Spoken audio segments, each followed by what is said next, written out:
Hello friends, कैसे हैं। मैं सोहन सुथार फ्रॉम सुथार तक फरीदाबाद। कल जो हमने बात किया था आइस पॉप के बारे में, तो उसमें कुछ पॉइंट्स रह गए थे, आधी अधूरी जानकारी थी। आज हम इन पॉइंट्स पे पूरी चर्चा करेंगे। इसके बारे में मैं आपको बताऊंगा कि आइस पॉप क्या है, कितना पुराना मार्केट है ये, और सबसे पुराना कौन है इस मार्केट में, इधर फरीदाबाद या इंडिया में सबसे पुराना कौन है। हम बात करते हैं सर आइस पॉप की। तो आइस पॉप जो पहले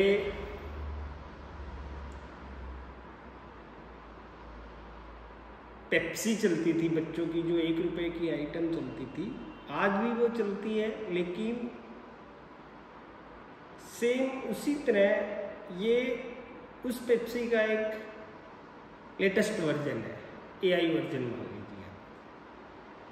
तो बनाने का प्रोसेस भी अलग है, इसका मैन्युफैक्चरिंग का प्रोसेस भी अलग है। वो पानी चीनी एसेंस घोल के बनता था, ये भी उसी तरह के है, लेकिन इसकी सेल्फ लाइफ इंक्रीज करने के लिए कुछ प्रोसेस करने पड़ते हैं। जैसे हमें सब्जी खाने, एक कच्ची सब्जी खाते हैं और हम एक पक्की सब्जी खाते हैं, तो सब जो मेन प्रोसेस है वो है टेस्ट।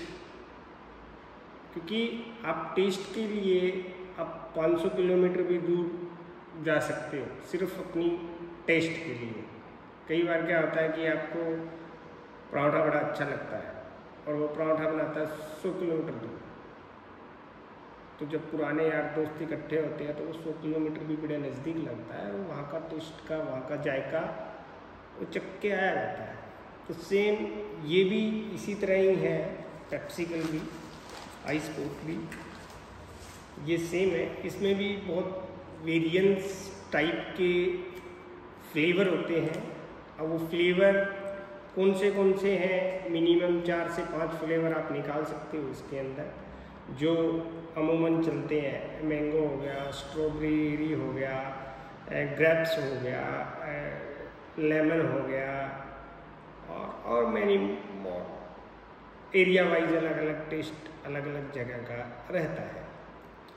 तो अभी हम जैसे बात करते हैं इसको बनाने के प्रोसेस के बारे में बात करते हैं। तो सबसे पहले बात करते हैं, इसके लिए या तो DM वाटर की रिक्वायरमेंट रहती है, या फिर आपको पानी का टेस्ट करवाइए और RO प्लांट लगाना पड़ेगा। तो 1000 लीटर का या 500 लीटर का ये RO प्लांट आपको एक लगवाना पड़ेगा।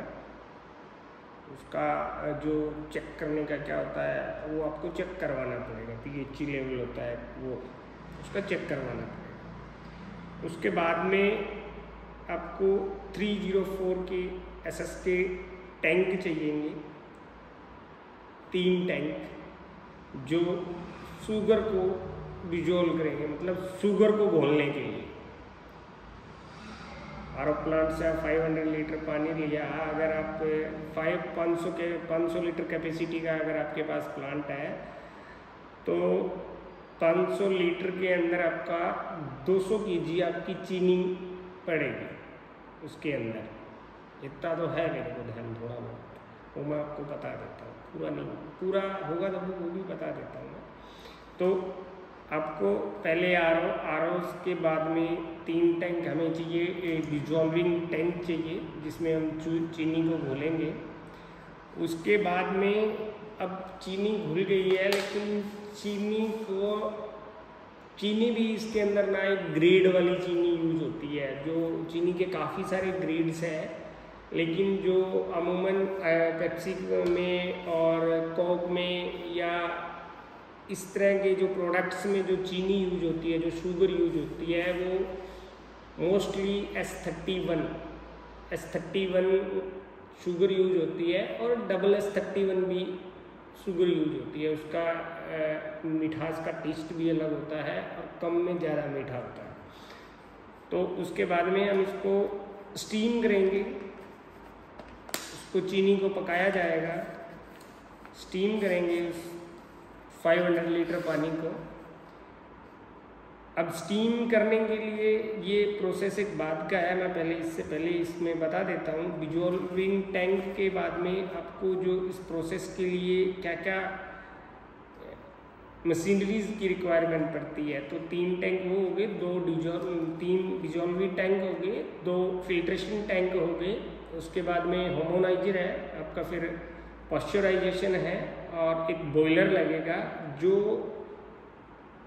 एयर को, हवा को गर्म करेगा, ठीक है, और एक कूलिंग टावर लगेगा।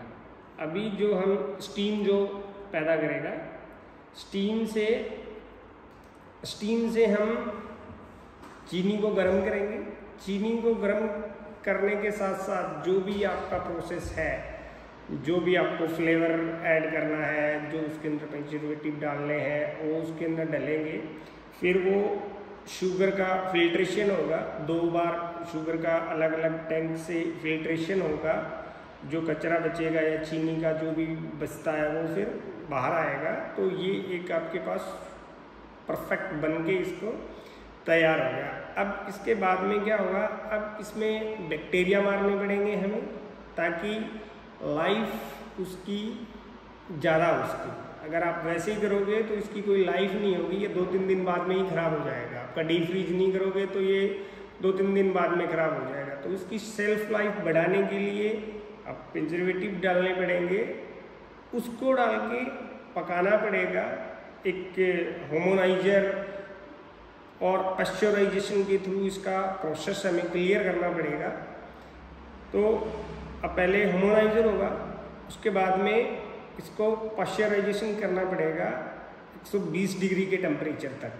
फिर उसको ठंडा करना पड़ेगा, ताकि एक गर्म में और ठंडे में इसके दोनों साइड से बैक्टीरिया मर जाए और प्रोडक्ट की सेल्फ लाइफ इंक्रीज हो जाए। इसमें आपने अपना पूरा सब कुछ डाला हुआ है, सब कुछ मतलब प्रोडक्ट डल गया है।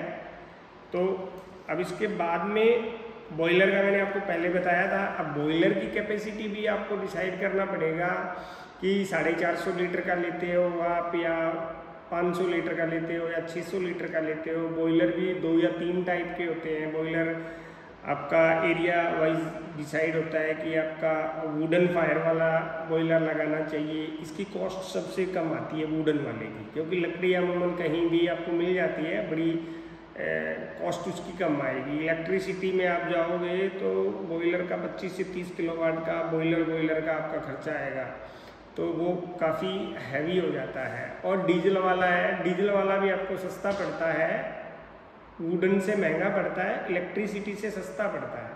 तो ये 3 टाइप के आपके बॉयलर है। बॉयलर के बाद में कूलिंग टावर आता है। कूलिंग टावर का काम क्या है, जैसे हमने पॉस्चराइजेशन किया, पॉस्चराइजेशन के बाद में जो हमारा टेम्परेचर 120 डिग्री है, उसको हम 60 से 70 डिग्री के बीच में हम लेके आएंगे, ताकि हम उसको पैकिंग के लिए जाए, और पैकिंग के लिए हमें 70 डिग्री चाहिए।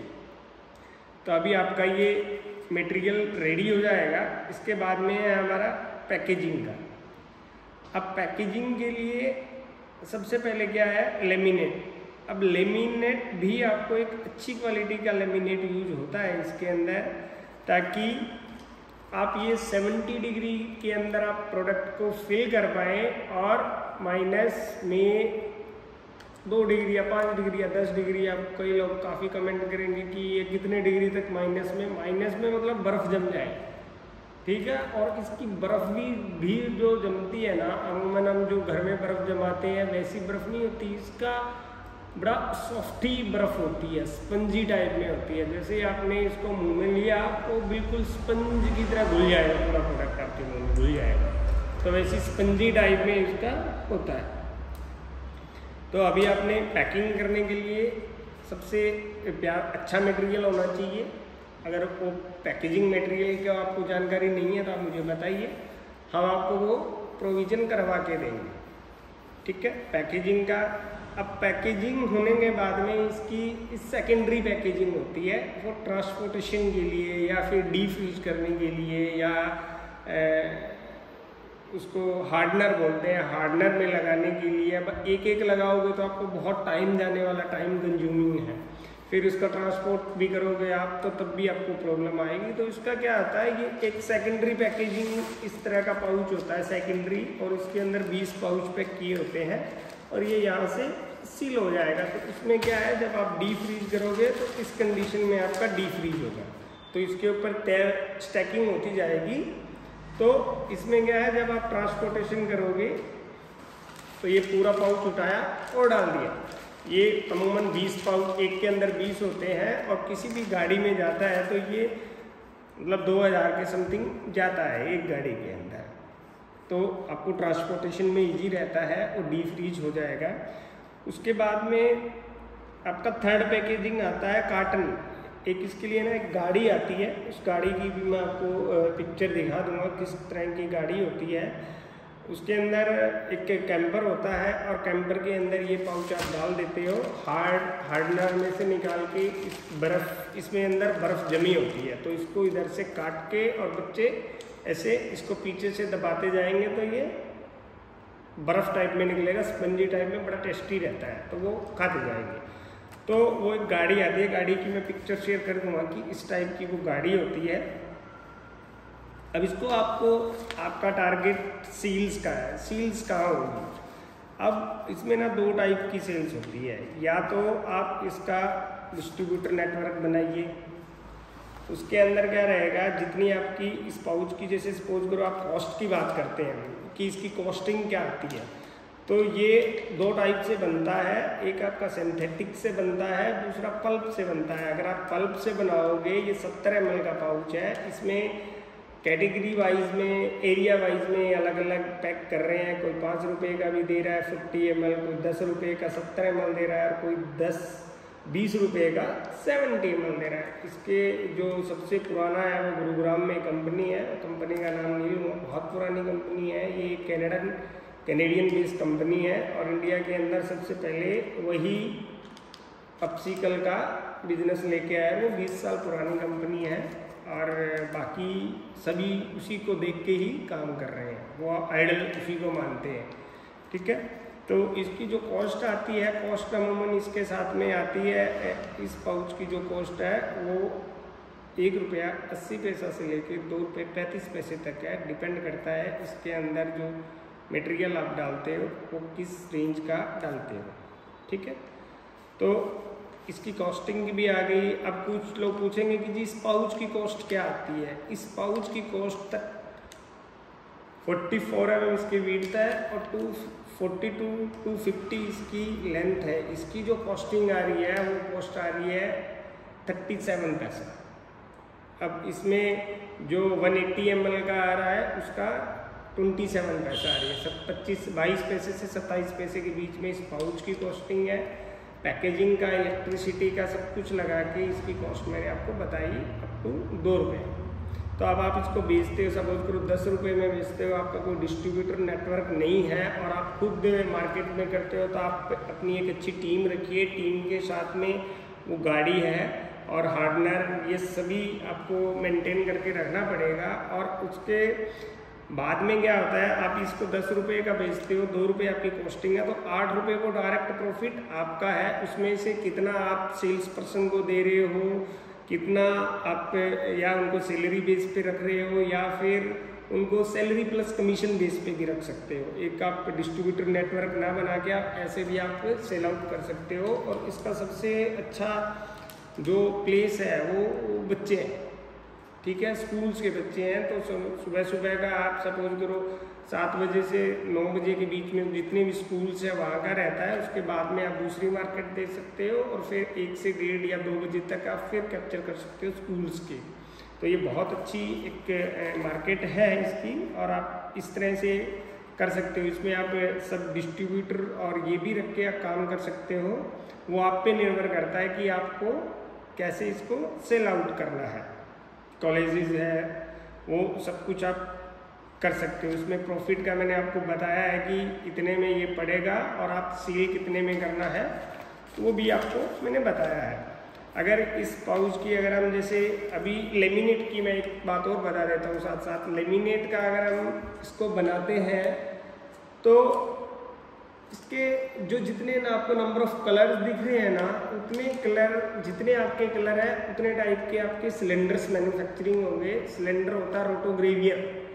रोटोग्रेवियर में आपको सिलेंडर की 1 टाइम कॉस्टिंग देनी पड़ती है। फर्स्ट टाइम आपको सिलेंडर की कॉस्ट देनी पड़ती है, सेकंड टाइम आपको सिर्फ लेमिनेट की कॉस्ट देनी पड़ती है। वो सिलेंडर की कॉस्ट इसमें ऐड नहीं होती है। तो ये आपको मैंने बताया 35 पैसे के लगभग 70 ml का पड़ेगा। 35 या 37 पैसे के लगभग, डिपेंड करता है आप इसमें कितने माइक्रोन का पेपर लेते हैं।